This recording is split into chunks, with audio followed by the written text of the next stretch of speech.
All right, thanks. And we will definitely have time to take your questions, so don't worry about that. And I would also go ahead and just tell you now that if there's something you're thinking about that you'd like to ask, there are other people in the room that are thinking the exact same thing, so don't hesitate to ask questions, okay? I just want to, real quick, get a little survey. How many of you guys either have or have a family member or friend who has Parkinson's? How many are here with, yeah, so most of the room. How many essential tremor patients or family members do we have here? Okay, a few. That's probably about typical. So we're going to talk about, it says deep brain stimulation. Really, it's a surgical treatment of movement disorders, okay? So Parkinson's and essential tremor being a little bit different, but related in some respects to one another, and two types of movement disorder that we've had a lot of success with over the years with surgical treatment. So I'm going to give you a little bit of kind of some history or background to that, and then try to quickly get you up to speed to what are some of the indications or the things that we look for example, in somebody that might benefit from having this kind of surgery, and then go through what is actually involved in having the surgery so that you'll have some idea of what that experience is like and what you could maybe expect not only going through it, but what type of improvement or benefit could somebody look forward to experiencing if they were to choose to have that surgery done. And then, as Jed mentioned, we have a couple of patients here who can give you a firsthand, their experience, which is better than hearing, from somebody that, even though I do it, I haven't actually had the surgery. Okay, so they have a unique perspective that is very valuable. All right, so historically, surgery for movement disorders has been around for a long time, believe it or not. Like, I don't know exactly how far back it goes, but I can tell you that you go back to the 50s, even into the 60s, and I wasn't practicing at that time, they would do what we called an ablative type surgery. And what that means is that certain areas in the brain would be targeted, and you would literally kill some of the cells in that part of the brain, and it would actually have the effect of reducing tremor and restoring some balance to the motor system. But technology was different at that time, medications were different at that time. The results were enough to be somewhat encouraging, but there was risk involved with the surgery. It wasn't by any means perfect. So then there was a big change that occurred, and that change that happened was that Sinemet, or levodopa-carbidopa, became available. And when that first happened, the results from that were really exciting. And in fact, I don't think it's an overstatement to say that a lot of doctors thought at that time, well, this is it. This is going to be the thing that controls patients' Parkinson's, for the rest of their life. We're just going to give them this medication and it'll all be wonderful. So then what happened was, as the years went by, it became known through experience that as the disease progresses and as people take this medication longer and longer, and I think as much to disease progression as anything related to the medicine, to get the same benefit, you had to start taking more and more. And then at some point, as your dose went up, you'd start having side effects, like what we call dyskinesias, which are involuntary movement, where you may have seen like Michael J. Fox on TV sometimes, and if you ever seen this kind of movement, we call that dyskinesia. So there's extra movement from the actual underlying movement disorder, but then sometimes there's extra movement because of a peak dose of the therapeutic medication. In addition to that, people will get what we call on-off phenomenon. So on meaning when the medicine's working and you're on, things are pretty good, but then it wears off over a period of typically just hours, and then you get to the off phase where things aren't working so well. So you'd start to fluctuate on a daily basis up and down with your doses of medicine, and your on times wouldn't be quite as good as what they had been. So it turns out that while that's still a fantastic medication that's just helped millions of people, it wasn't quite the panacea that we had hoped for. So then, and I would trace this back to probably the 80s and then going into the 90s, and it was 1995 when I first became involved in Parkinson's surgery. We started doing ablative surgery again. And what was recognized was that the ablative surgery combined with the Cinemet actually was really effective. And that was started in Europe and then spread to the United States. So when I first got involved with Parkinson's surgery and surgery for essential tremor, we were still doing an ablative type procedure where we would kill a population of cells in the chosen target area. And for Parkinson's, we had a couple, well, really one place that we would go, which was called the globus pallidus. It was a specific little section, the posteroventral part of the globus pallidus. And for tremor, we'd go to the thalamus, because for the different types of problem, we would get a little bit better effect if we went to one versus the other. Now there's a third spot called the subthalamic nucleus that we were afraid to go and do an ablative procedure because we're worried about side effects from that.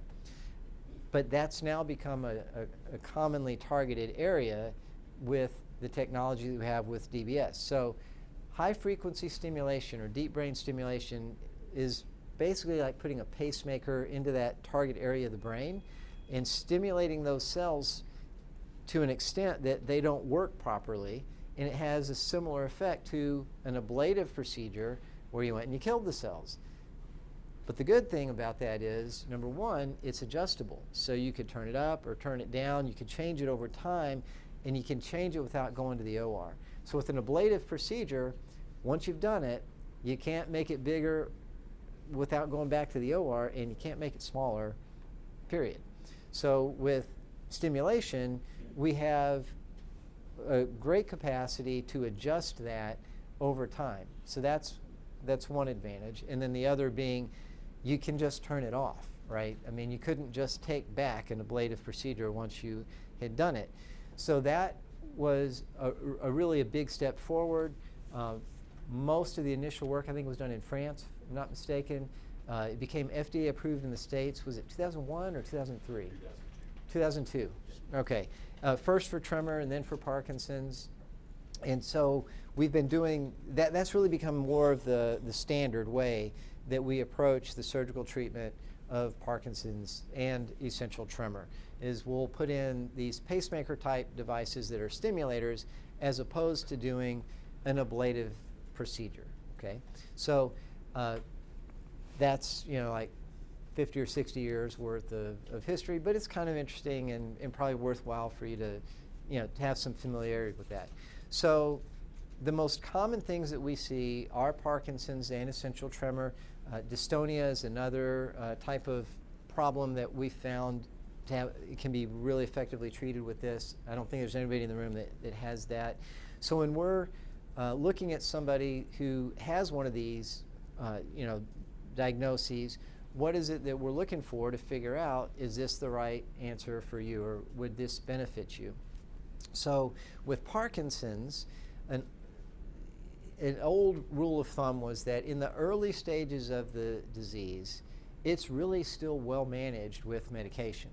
So just speaking simply as a surgeon, if somebody came to my office and they were talking to me about this type of treatment, and I said, how long have you had this? And they said, oh, it started about a year ago. Well, that to me would be a red flag. Now, maybe they just got a diagnosis a year ago, but they've had symptoms for 5 or 6 years. That's different. But if they're like, man, I was normal, and then 12 months ago, 18 months ago, I started having these problems, that's really early. Because if it's true idiopathic Parkinson's, then typically the medication would be adequate to manage it and allow them to maintain their quality of life at that early phase of the disease. Alternatively, there are a lot of things in the beginning that can look like Parkinson's that are not Parkinson's, and there's not an x-ray or a blood test. You can't just look at a CT or an MRI and say definitively that's Parkinson's. So it's really more of a clinical diagnosis, and it becomes a diagnosis that's made based on the classic symptoms, the response to medicine, and by ruling out or eliminating other potential sources or etiologies that could cause it. So we used to say, or in my mind it was about 5 years, you would probably do really well if you had Parkinson's with the meds. And somewhere between 5 and 10 years, those medications would start to maybe lose some of their effectiveness. You'd start to have side effects from the medication, start to have that on-off fluctuation. And in that window, you could become a really ideal candidate to have the surgery.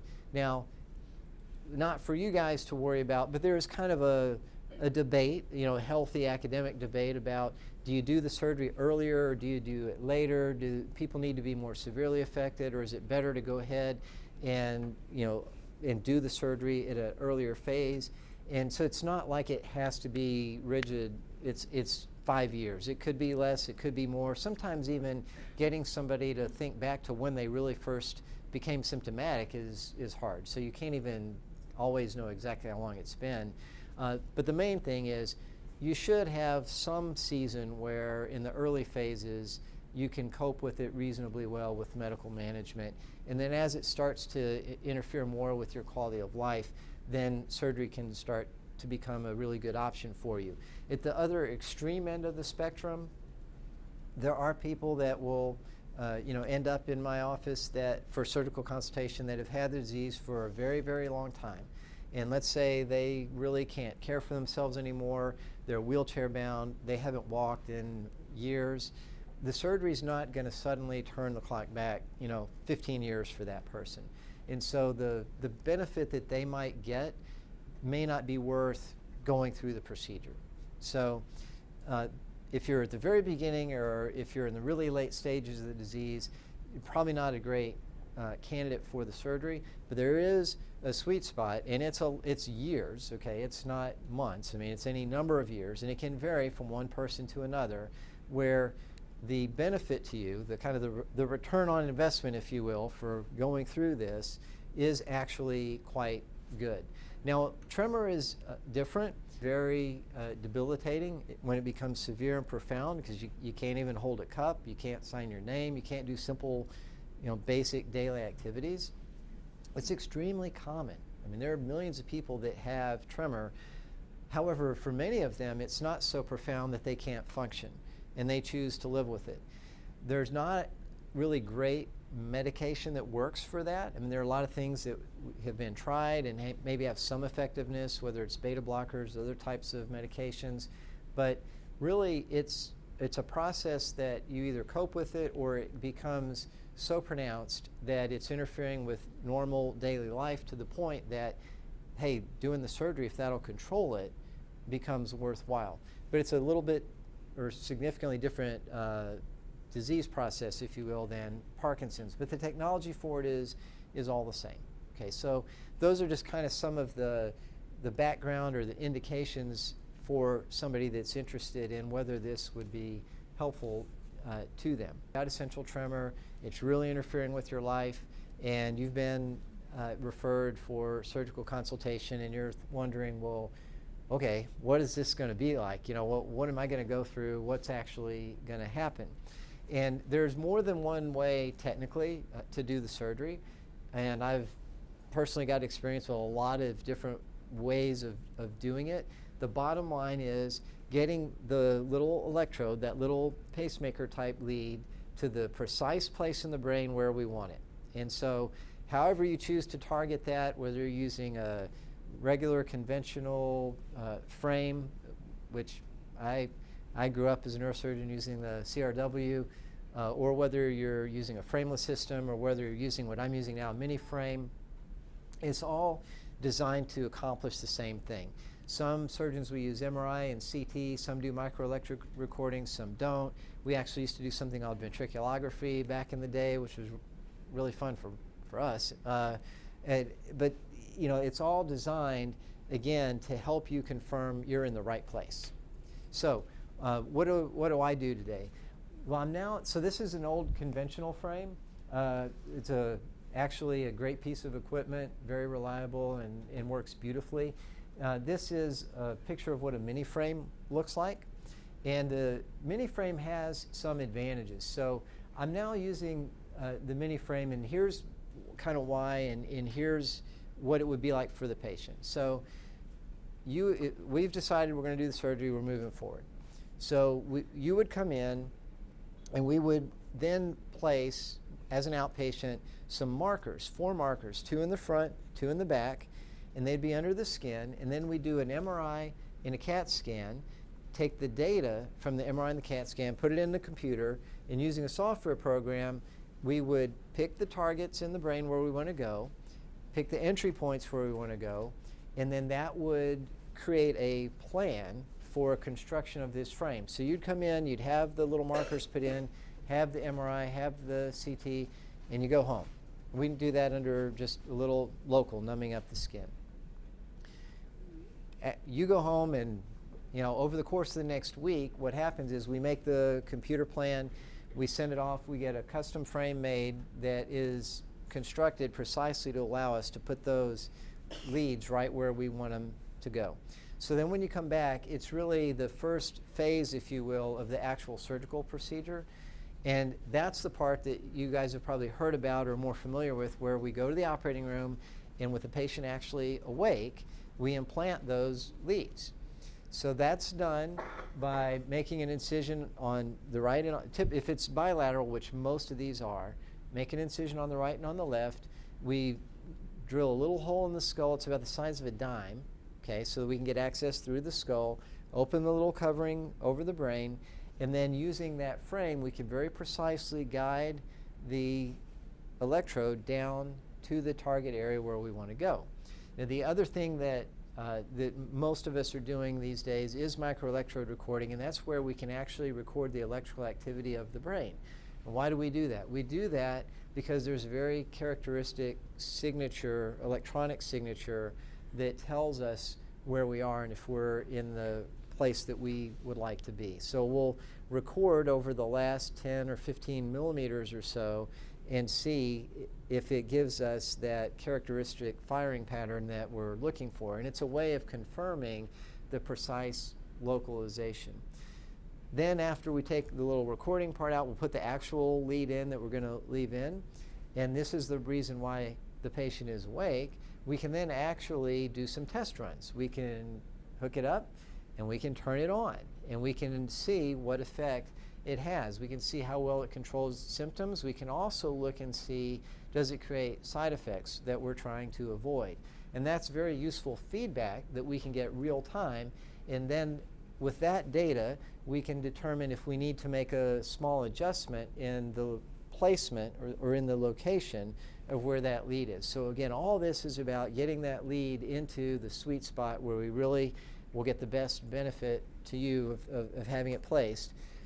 Once it's where we want it, we can lock it in place. There's a little cap system that attaches to the skull, and it actually covers the hole, so you don't have an indentation.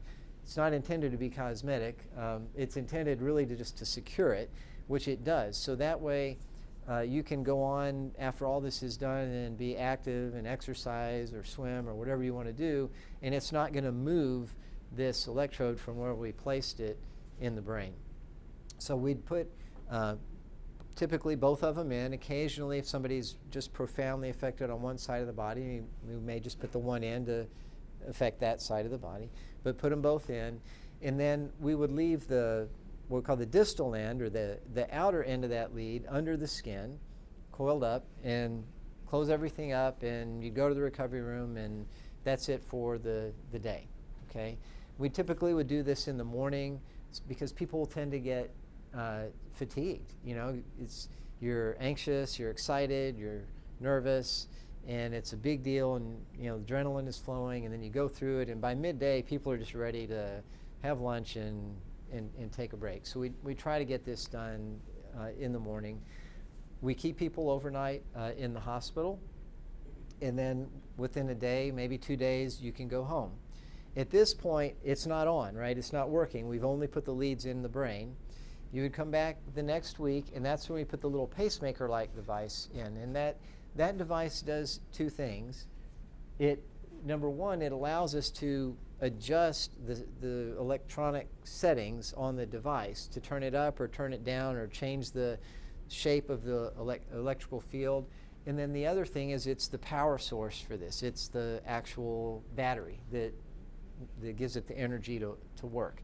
So we put that in under the skin on the chest, and there's a little extension that will connect into the leads that are coming out of the brain, and that extension will travel under the skin and plug in to the impulse generator, that little pacemaker-like thing, and then we leave that under the skin on the chest, and now the whole thing is a complete unit and it's potentially functional.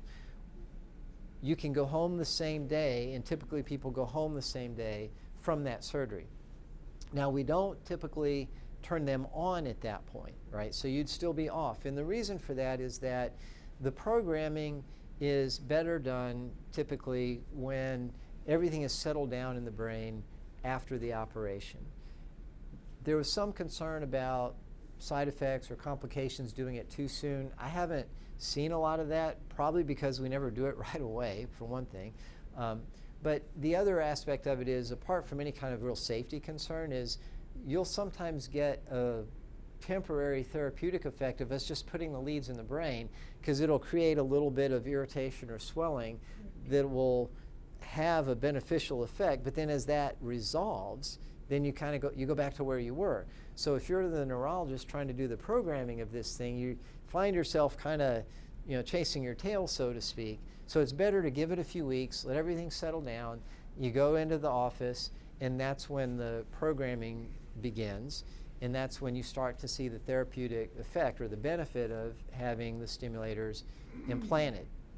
So what could you reasonably expect? That's a great question, and so it can be a little different for each person depending on the nature and the extent of the disease that they have.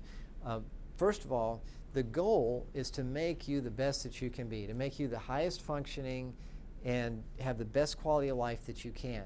The goal is not to get you off all of your medicine. Now, it's certainly true that some patients may take significantly less medicine afterwards, but many patients do best with a combination of some amount of medication and the stimulation. And whatever works out to be the most effective for you, that's really the goal. So you may run into somebody who says, oh, I'm not taking my medication anymore. Okay, that's great for them. And there are a few people like that. But I would say more commonly is that people are still on some degree of medicine, at least with Parkinson's, maybe not with tremor. And they have the stimulation working for them. And that combination is what gives them the best outcome. The stimulators are really a very complex device, and I mean that in a fabulous way. There's a lot we can do with them, so it's not like flipping on a light switch. You got to actually go in there, have the initial programming, and then go home and try it out and come back. And a lot of the time, it will take a few visits to kind of fine-tune it, because you'll look great in the office, and you'll go home, and over the next day or two, it won't be quite as good as it was in the office, and you'll come back in and it'll get adjusted, or maybe they make a little adjustment to your medicine. And so it may take multiple visits to get it where it's really working at its best for you. But then once you kind of get to that point, it is very stable.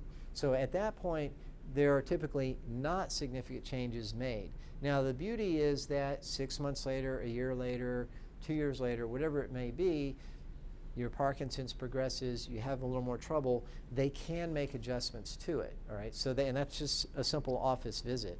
But there's not a lot of maintenance to this once it's gone, you've gone through that initial programming phase, and it's at that point.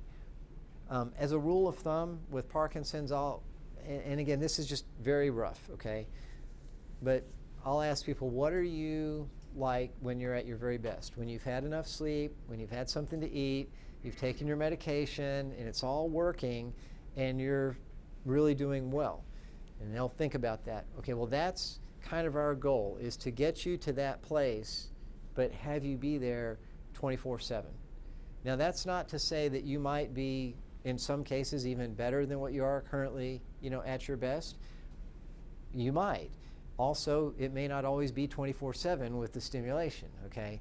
But if you're trying to figure out maybe roughly, how good would I get, I think it's realistic that whatever it is, that when everything is aligned properly for you before you've had the surgery, we can probably accomplish that, but allow you to be that way. So you wake up in the middle of the night and you have to go to the bathroom, you don't have to worry that you're off and I can't function, or you're not fluctuating throughout the day with each dose of medication.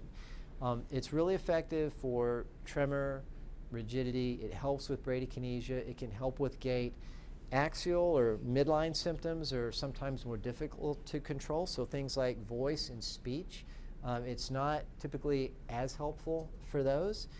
Sometimes with freezing and unsteadiness, those can be a little bit more difficult, but certainly many people do have improvement in their gait with the surgery. So anyway, we have a few slides that I've been completely ignoring, and this is just kind of a graphic to show you the leads are in the brain, and then this is that lead extension that's under the skin and comes all the way down, and then you've got a graphic to show you the leads are in the brain, and then this is that lead extension that's under the skin and comes all the way down, and then you've got the little generator here. This is an old slide because there are two of them, and it used to be that the product, only one implant could only monitor or control one side. And so when we did it on both sides, we'd put two of these things in. And actually, usually not the way this is depicted either, because they would typically both of the lead extensions would come down one side, and then the other would cross over to the opposite side of the chest. And there were some surgeons who liked to put one up on the chest and one down on the abdomen. My dad actually went through all this, and that's where his were located. But today, the device that we use actually can independently control the different sides. So you'd only need one impulse generator even for a bilateral procedure. So there'll only be one of these just coming down the one side. It could be either side. It doesn't matter which side you tunnel the lead extension down. So anyway, you have the... So we actually have two types of batteries, which is great because it gives you the freedom to choose between, non-rechargeable battery, which lasts 2 to 5 years approximately, depending upon your settings, or a rechargeable battery that's good for 15 years. However, you need to recharge it once a day or once, every couple, 2 or 3 days. And the way you do that is there is actually a charging antenna that charges right through the skin into the battery where it's implanted. Similar to the wireless charging technology you have now for phones. Similar, near, field coupling essentially is what it is. So, and both these, by the way, are MRI compatible. So, full body compatible. Not everywhere, it's only a few places here in Houston actually will do that, but they are compatible, and you can have an MRI later down the road, should you need it. Turns out 9 out of 10 patients who have this done will need an MRI at some point for some kind of diagnostic tool, for stroke or whatever. We have one tomorrow for a knee MRI, so you can still have that done. Yeah, probably much more commonly for orthopedic things. You have a bad knee, a bad hip, your shoulder is bothering you.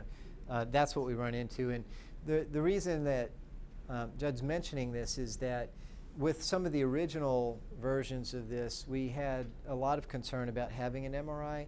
And while they are compatible, you really would want to have it done at a place that is really familiar with this technology, because there are some specific protocols that are used when you have the devices. So that is a good point. The other thing is, people always ask, how long does the battery last? And he mentioned the lifespan, but with at least the non-rechargeable ones, it really varies, because it depends a lot on the amount of power that you're using on a maintenance level. And so I've seen at the low end of the spectrum, people come in almost once a year, which is unusual. More typically, they'll last several years. On rare occasion, I've seen people go 7, 8, almost 9 years before having their battery replaced. And I would say it's probably more in that 4 to 7 year range. So if you have the rechargeable one, it's the batteries, it doesn't last forever, but it will last much longer, up to 15 years. But it does require you on a regular basis to actually do the process of recharging it, which isn't onerous. I mean, you just put the little device on there, and what, 30 minutes it'll recharge it. Every day, it's, You know? if you do it every day, 15, 20 minutes. The other one, you don't mess with it. You just leave it alone. And to replace them, the good news is, whether it's a rechargeable one or not, that's actually done with a little sedation and local anesthesia in the operating room. We just numb up the skin. The anesthesiologist can give you some pain medication, and we slide the old one out, literally unplug it or disconnect it, put the new one in there, make sure the connections are tight, put it in there, and you're done. They actually can program them in the box before we've even implanted them, so it's seamless. There's no time that it's off or that you're not on with respect to your stimulation, unless of course the battery has gone completely dead and then you're off, which is another interesting clinical experience, because with Parkinson's it gradually progresses as the years go by, and people will come in and they'll say, I don't feel like it's working right, or this isn't helping me, and they're kind of frustrated, and that's completely completely understandable. But then when their battery goes out, it becomes an emergency. And that's when people realize just how much it really makes a difference in their life. And I've had, rarely over the years, but one or two people that got frustrated and they actually wanted it removed. And I said, here's what we're going to do. I'm going to turn this off, and you're going to go home, and then you're going to come back in a week. And after a week of having this thing completely off, if you still want it out, I will be happy to take it out. Usually by the next day, they're back in the office saying, you have to turn it back on, because I don't want to have to live without having this stimulation. So these are going to get the patients up. Yeah, we have some folks here who have actually gone through this. And so one with Parkinson's, one with Tremor, so they can speak to a lot of what you guys have lived firsthand. So we'll go with Mr. You can come up to the front here, please. This is Mr. Fernando Torres. He was implanted back in 2017 for the treatment of Parkinson's, and we kind of do this kind of interview style, talking about his situation. So, all right. So, Mr. Torres, when were you diagnosed with Parkinson's? I wasn't really diagnosed. I just noticed the symptoms. Okay. Okay. Started with the finger. Okay. I can sit down or even stand up. My fingers then gradually just went to the other hand. Okay. Next thing you know, it's really shaking it up, Right. Yeah. About 35 minutes ago, you turned the machine on. I did. And I've been sitting in that corner, sitting on my fingers, on my hands, because I don't like to shake it, My father, unfortunately, he passed away from Parkinson's. It's very terrible way he died. I mean, I wouldn't recommend it for nobody. As you can see, I'm stuttering a little bit, because that's what it does. And I'm starting to shake, the legs are starting to shake. Not cold, it's just the way it is. I mean, that's what happens when you don't have it, with the machine on. And that's the way it was when I had it shaking on it. I put my hands in my pocket. And if I had my keys in it, you hear the rattling. So what the hell is that? Well, my keys are shaking. But how long have you had it, sir? when I was diagnosed with Parkinson was in 2003, I believe, 2003, 2004. And due to the physician, I had my private doctor, he noticed it right away, and they said, you probably got Parkinson's, so they did, I guess he find out with what, blood tests or something? Plus it's also hereditary, right? No, so typically it is not hereditary, although there's certainly, there's some families out there where it is genetic, but we don't, it really is not hereditary. And there unfortunately is not a nice simple test that you can just definitively say that this is what it is. So we don't have although there could be someday, but there's not a blood test today. Yeah. Go ahead, sir. How long have you had the neurostimulator then implanted? I had it done in 2017, I believe, right? Yeah, 2017. A couple of years. And the interesting thing too is that tremor is a little different. Some Parkinson's patients are more like a tremor patient in that when you turn it off, it's instant, that the symptoms come back, and you turn it on and they immediately stop. A lot of the time with Parkinson's though, they kind of wind down. So you turn it off, and as the minutes and hours go by, they slowly go back to kind of where they were. So it's not quite an instantaneous thing. But this has what been 20 minutes, 30 minutes probably? 35. 35 minutes he's been off I was now. taking 3 times a day. I was taking the Parkinson medicine, and now I'm probably down just to 1 time a day. Am I right? Just 1 time a day instead of 3, which makes a big difference. I mean, side effects. I don't have any. I eat more because I don't spill it. Well, but it's interesting. So I've had patients say that it's easier to eat. Yeah. The other thing that it doesn't affect everybody, but I had one man that I'll just vividly remember say, "I can sleep again." Oh, yeah. His symptoms were relentless, and he could never get a good night's sleep. And we don't talk about that or think about that, but you've experienced that. Oh man, I sleep good. So, you know, when you have constant tremor and you're rigid and you can't get comfortable, and it becomes a way of life. You don't even notice it, quite frankly, and people become chronically fatigued.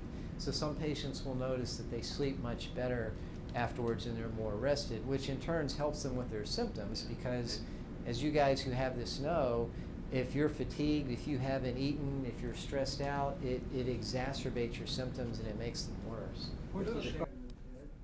What's that? The scar in his head from the. Oh, you want to see? You want to see what they How did to about me? the implant? Where's the implant at? I'll Yeah. show it to you. I'll be more than glad to. It's Frankenstein stuff. But I don't know if you can see the bump. Oh, yeah. It's like a baby goat. Can you see him? Can you see him? Oh, yeah. And I submit another thing too. I save a lot of money on my father now. My wife shaves. That's one of the plus sides about it, you know. So, Mr. Torres, when you got it turned on for the first time, how long did it take for your symptoms to kind of fade away? Oh, had it turned off? The minute, yeah, from the time of initial programming forward. Like today, for instance? No, the first No, time like- you had it turned on with Dr. Wu. Oh, first time I had it on? Yeah, how long did Oh. it take for the symptoms to go back to tremor? Oh, and- within 20, 30 minutes, I would say. Maybe less than that. I can't recall. It's 2017. But, I mean, like I said, the little things would really, you'll get tired of, like, you can't even really speak good. Right now, I can't really speak good because You're doing great. when he made me sign that piece of paper with another one, send this video to maybe other people, and I didn't mind, you know, doing this, you know, but I couldn't hardly write my name right, you know, couldn't even print. I mean, those little things, you know, and then again, you know, you got your dignity, go to the restroom, forget it, you know. Can't do it. I mean, it's, you know, in a way, especially in the public place. I can't have my wife on the restroom with me, but I said, let's go home. I gotta go. But I'm thankful to Mr. Dr. Bonnen for the surgery, and there's nothing else I would say, but other than if you're being scared, don't be. Trust me, man. And your implants here on the on this. Oh, Yeah. Yeah, That's plenty. Yeah. So this is where it is on the chest. I'd be careful with it. I mean, don't do nothing physical to where you. Yeah. Oh. Sorry? I can't hear you. What? Oh, I'm sorry.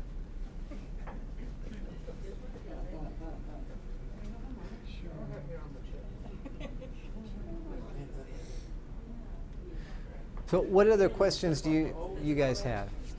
My wife and my son were present when he drilled the hole in my head. Well, not in the OR. Well, no. Yeah. Oh, the anchors. Yeah, The anchors. Yes. Yeah. Okay. That was weird.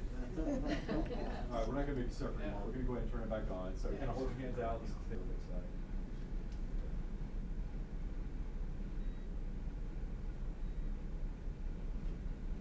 Okay, it's back on.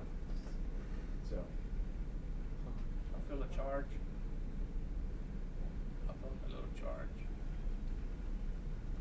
Anything else? Anybody want to ask me a question? well, What's thank up? you. Can you drive okay? I'm sorry? Can you drive okay?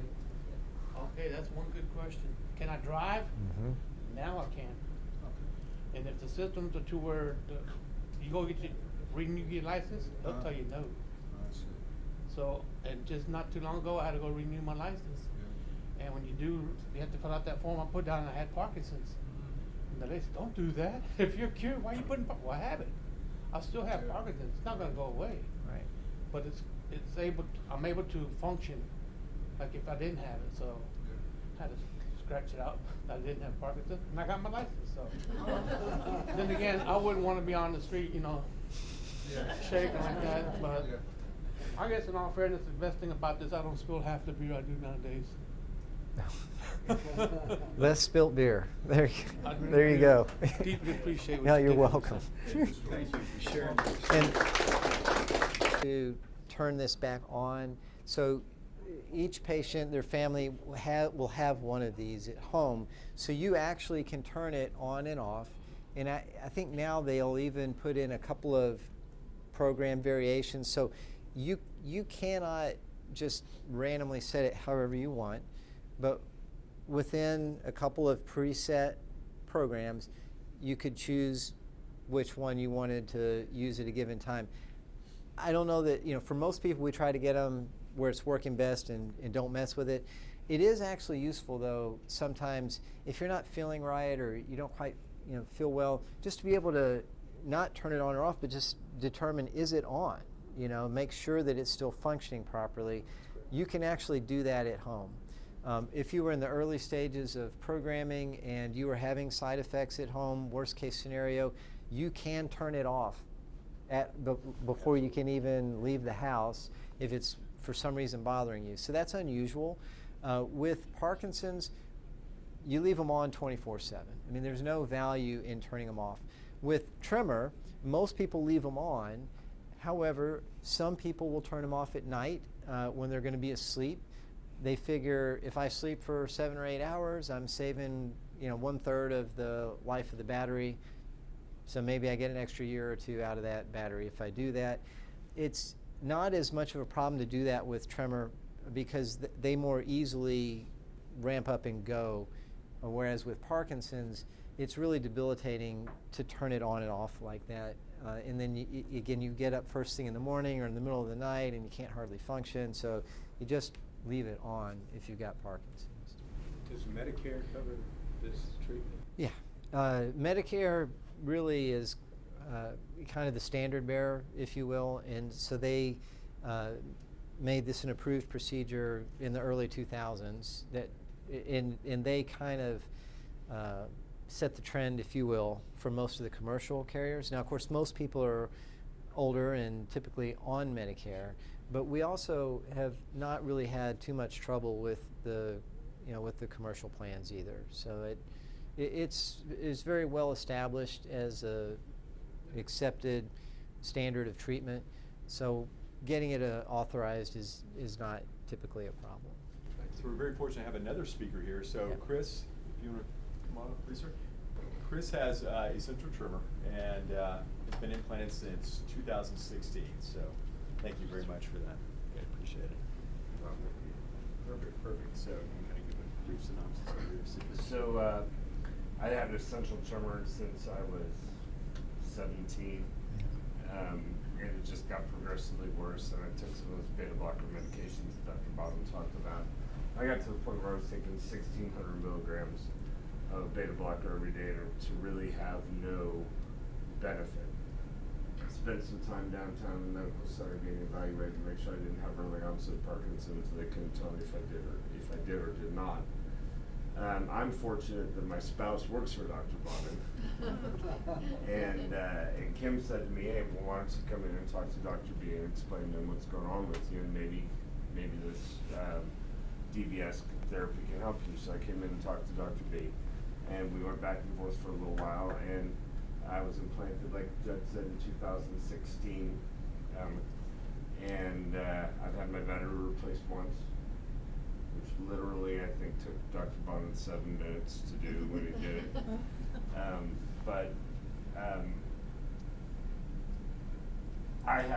I'm one of those, Judge's gonna adjust me here a little bit later, maybe if you're interested you can watch him adjust me, because I literally have 4 separate programs in my little handheld controller because I'm something of an enigma for Judge. So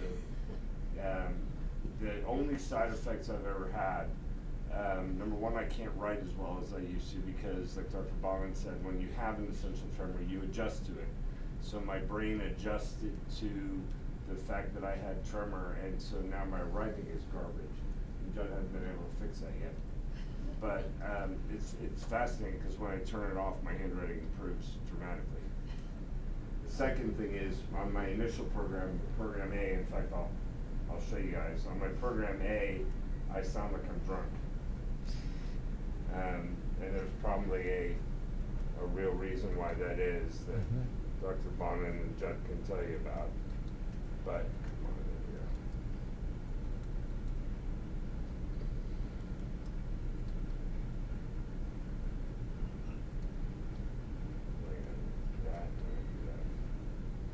So it'll shut off and then it'll come back on again, which is like, I don't know if you've picked this, but it's the greatest feeling in the whole world when it's like, it comes back on again. So you can see that I have a problem, well, I have a problem speaking when I'm on program A, which works best for my tremor, but I can't speak on it well. So once I found that out, my wife told me, hey, you sound like you're half in the bag all the time. So I came in and I told Judd that, and I can get a little better as I go on. I came in and I told Judd that, I said, hey dude, I sound like I'm drunk. And Judd was able to fix it for me. And then we had some other little things that went on. So you might have that kind of an issue with it as you go on, that your speech gets a little bit affected or whatnot. But by and large, it's tremendous. If I turn it off, you can see my tremor come back right away, and it's then shoulder down to my hands. But You mind turning it off? yeah. So this is another interesting point. The target area in the brain for essential tremor is different than it is for Parkinson's. And the side effect of trouble with speech is more commonly a problem in that location than what it is in the location that we use for Parkinson's, okay? And it's also more common if you have bilateral thalamic stimulation for essential tremor.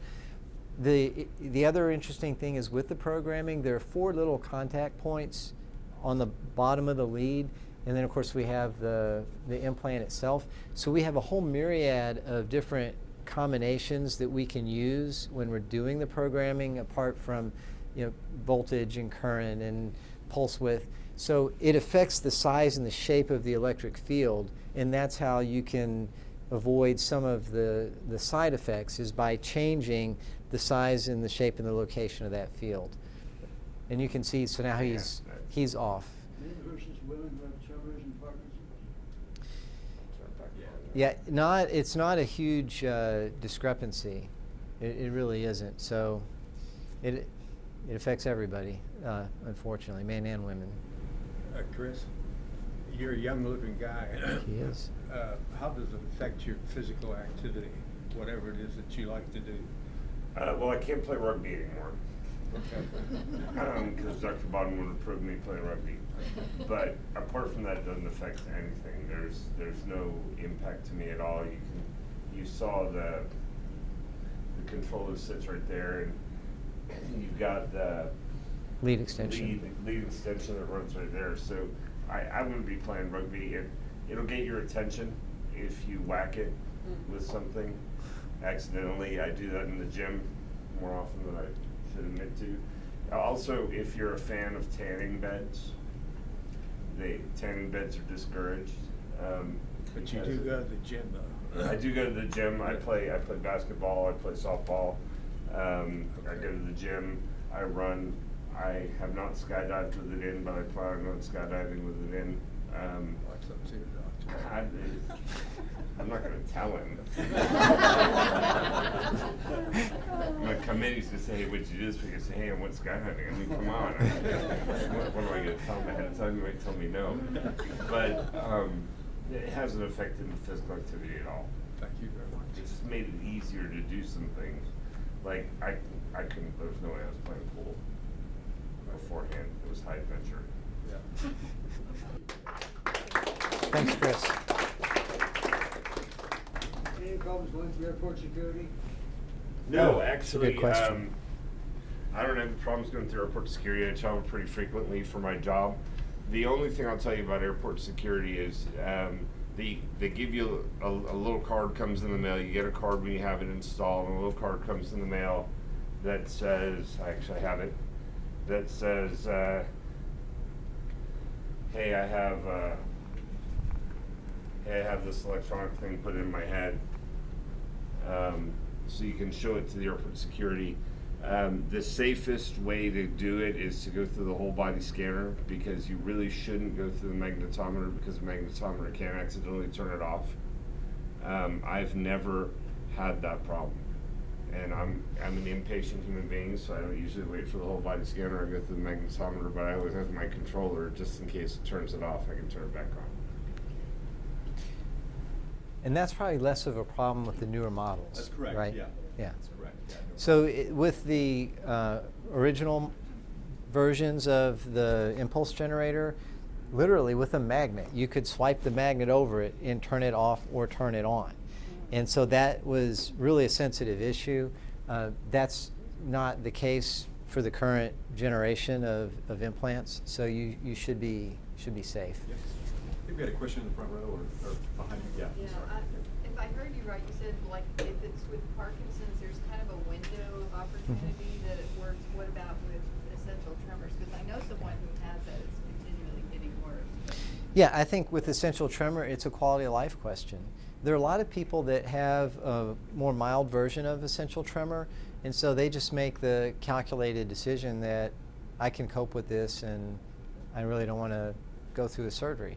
But when it gets to the point that it's interfering with your daily life, if you can't sign your name, if you can't hold an open glass, if you have a hard time feeding yourself, then there's no reason to live that way. And so I think that it's less of a matter of the reason I said there's a window with Parkinson's is because unfortunately Parkinson's is an even more, frankly, progressive malignant disease, and they get a lot more than tremor. And it can get to a point where you just can't improve their life enough to justify doing the procedure. Not so much with essential tremor, and that's really only in kind of the extreme end stages of Parkinson's. Yeah, you told me before I had the surgery, as far as years of life, it would probably increase me 10 to 15 more years of life. Does that still stand? No, well, I don't think I said that. I think that so to my knowledge, there's no clear data on life expectancy or extension if you have this procedure, okay? Clearly, from a quality of life standpoint, it makes a very big difference, okay? And I think that, well, that's a great question to be studied, and I'm a little surprised we don't have There's any. one study that's ongoing right now that looks at survival rates. Because the thing is, if you're better able to manage your own needs and it's easier for people to care for you, then you may have fewer secondary complications, and you might have a longer survival with the disease. But I don't have definitive evidence or prospective randomized data to say you're going to live longer if you have this. I really view it as a quality of life issue, and that was the case with our family. So my dad was diagnosed in '96, just months after I first started doing this.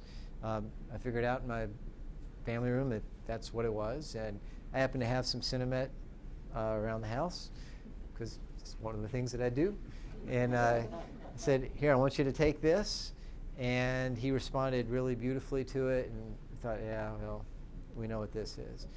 So he did fine with the meds as I've described to you, but then reached a stage where he couldn't tie his own shoes. He couldn't put his own shoes and socks on, and it got really bad. My mother was actually really very, very anxious about him having surgery. And it got to a point where he put his foot down and said, I'm going to do this. And she was just fearful for him. And she's the more dominant personality. So he held off for quite a while, and finally he said, I got to do this. And it did make a huge difference in his quality of life for a long time, for probably a good 15 years or so. And he passed on in March 30th of 2017. So I've been through the whole spectrum, professionally and then personally, and seeing what it's like to live through, you know, those later months in the last years or two. So it's terrible when you get to that point. And that's why I say if I were to see somebody who's had this for 20, 25 years and they're bedridden, debilitated, I can't tell you that surgery is going to reverse that. It's not. But if we can help you in that 5, 10, 12, whatever it is, your window where you're still functional but your life is really suffering from this, it can make a huge difference. So, but I can't say that it definitely prolongs survival. It may, but we don't have good data that I can't quote a study that proves that. So I have a question. Yeah. Apart from the risk of surgery, Yeah. with that aside, are there any negatives to start early with the stimulation in one's life? No, and so this is a debate that we have, and then there's another philosophical aspect to this, which is that surgeons tend to be a little bit more aggressive. That's by nature, and not just with respect to Parkinson's, but to do what we do, you have to be willing to make decisions and to move forward and to be somewhat aggressive. Neurologists, interestingly, and we're all different, okay? I mean, there's no one personality type for anybody or any type of profession. They tend to be really super cautious and conservative. So whereas a surgeon could potentially be a little more aggressive, sometimes the neurologists are cautious to a fault. And then there's this healthy tension, if you will, between the two. And so we have this academic debate about, well, why don't we do it sooner? But I think, again, it comes back to two things. One is making sure we have the right diagnosis. That's just basic, fundamental. You got to make sure you're treating the right thing. And then number two, it's quality of life. So I wouldn't do it in a preventative fashion for someone who says, I got Parkinson's, the neurologist has worked it all out, everybody's satisfied, but hey, I'm doing great. I take my meds, everything's fine, I'm working out, I exercise on the weekend, job's good, life's good. I wouldn't do it just prophylactically, okay? But if you hit a point where you're saying, you know what, my life's not as good as it used to be, and it's because of the symptoms of this disease, I don't think you need to suffer for some specified length of time before we can justify doing surgery, okay? That's what it is, and it's starting to actually interfere with your life, whether that's because of the underlying disease or the underlying disease plus side effects from the medication. That's when I think that you've hit the right time. Is it unusual to be diagnosed with either the essential tremor or Parkinson's disease as a teenager? Well, essential tremor, you could be diagnosed as a teenager. That's not unusual. Parkinson's would be extremely unusual to be there is something called juvenile onset, and paradoxically, by the way, it's really hard to have Parkinson's at a young age. I mean, that's a bad thing. But younger patients, and when I say younger, I'm talking like 40s and 50s, okay? And they could be younger. They also, however, tend to do really well with treatment. So if there's any positive aspect to that, the track record with helping those patients is quite good. But no, I've not encountered a teenager with Parkinson's. That would be highly unusual. So, and maybe related to something else, right? So if we don't have more questions, we have another Houston Yeah. area Parkinson's site. Would like to introduce yourself and say a Thanks, couple Dr. words. Bonnen. Thank you, Dr. Bonnen. Sure. Thank you. Well, I hope, I know it won't be too much more of your time, but I wanted you all to know that the Houston Area Parkinsons Society has been serving Harris County and the surrounding counties for 45 years. Some people have never heard of us, and I'm so glad to be here to just tell a little bit about what we do, what we offer. If you have a diagnosis of Parkinson's, you're in. You and your family are entitled to talk to our social workers, come to any of our educational events, sign up for our newsletter. even if you have this family interest as well, or questions or concerns, we are here as resources in a non-biased way, where we Right. know different types of physicians. We can help talk through hard choices and hard times. But we are here to kind of be with you on that journey after diagnosis. We have newly diagnosed programs from 0 to 3 years into that diagnosis. We have lots of education, and then we also offer over 40 classes a week in the greater Houston area that are free. Free speech classes, free exercise classes taught by therapists, free support groups. We meet once a month, and even more specialized support groups. Those are led by social workers. We have some really dedicated staff who's been working with people in the Houston area for a long time, almost 20 years. I'm a doctor of physical therapy, and I'm new on staff working in outreach and areas like this, and teach exercise classes as well. I'll be here in Dickinson tomorrow teaching an exercise class. So I'd love for you, if you're interested, especially signing up to get our newsletter or just learn more about us. I'd love to get you signed up tonight. And really, it's just all for what you might need. Yeah, and connecting. I want to put a kind of an additional plug in for the Houston Area Parkinsons Society. We were talking about surgical treatment. However, having a support group is really, really important. And a lot of the time, it may be, family and friends that just live on the street or in the community, but being able to get information about what's happening with your loved one or for that person is a big deal. Yeah.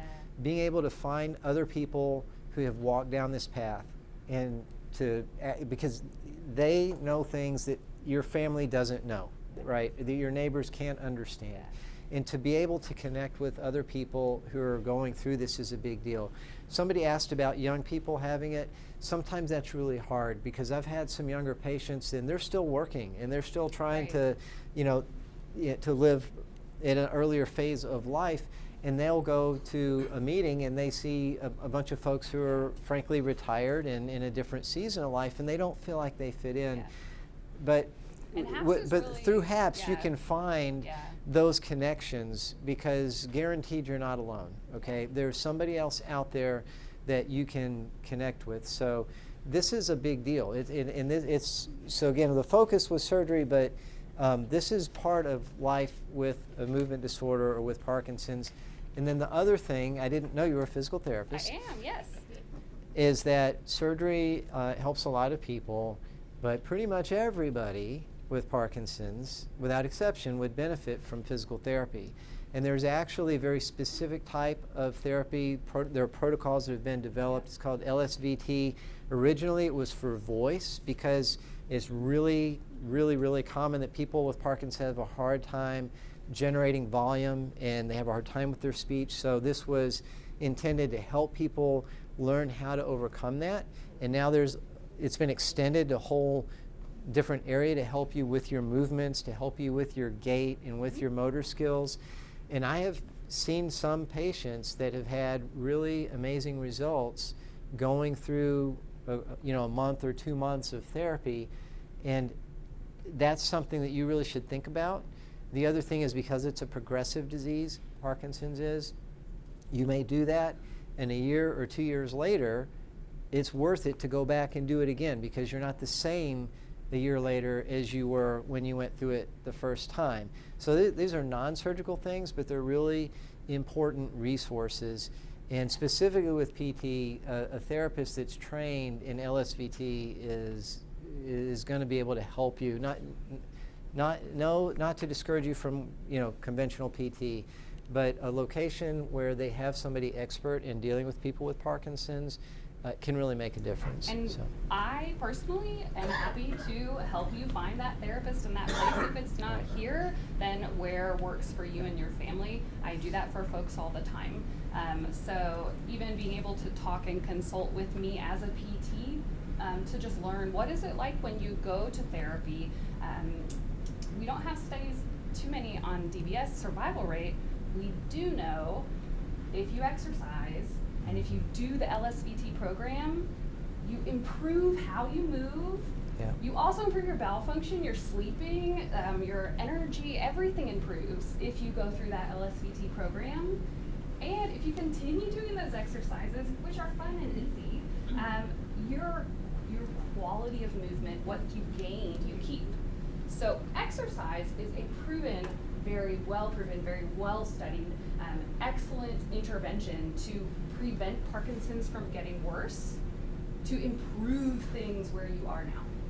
So that's the beauty of kind of how, all the disciplines have to work together, and we've got a ton of smart and ever-changing bunch of information that we're having. And that's what I was going to, it's not an either or. These things work together. This is, again, whether it's medicine, whether it's therapy, whether it's surgery, the whole point is to maximize your quality of life and make you the best that you can be. And it's not that one is better than the other. They all have a role to play and can actually, we'll get the best result if we take advantage of what each of these different types of therapies has to offer. And usually the spouse and the friend or family who comes to my class, they complain more than the person who has Parkinson's or some kind of movement disorder, right? Because we work, we do squats, we get you functional and moving, and this is not stuff, we don't know how to age. No one teaches us how to age. It's just something that happens, but y'all should be really proud of yourselves for coming tonight.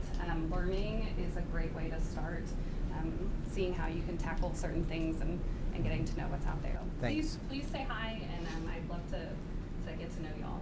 Thank you, Maggie. Thank you. Can I chime into that? So I'm Christine. So yes, you can get LSVT here. So and if you're not close enough, then unlike her, I can help you find another location as well. So I've treated a few of you guys, and I'm a physical therapist here, and I do the LSVT big. We also have the loud speech component. So I think my portion that I will speak to you guys about and give more education is in August. But in the meantime, if you have any questions, I'm a huge resource as well down in this area. You're in Houston, right? Are you down here too? Yes, we are down. We're Yes. here. We're Which growing. I've worked a few classes. Yeah, perhaps, so. and we're growing where the people's Yes. needs are. So. Absolutely. So with that being said, though, if you guys ever have any question, I can give you my card.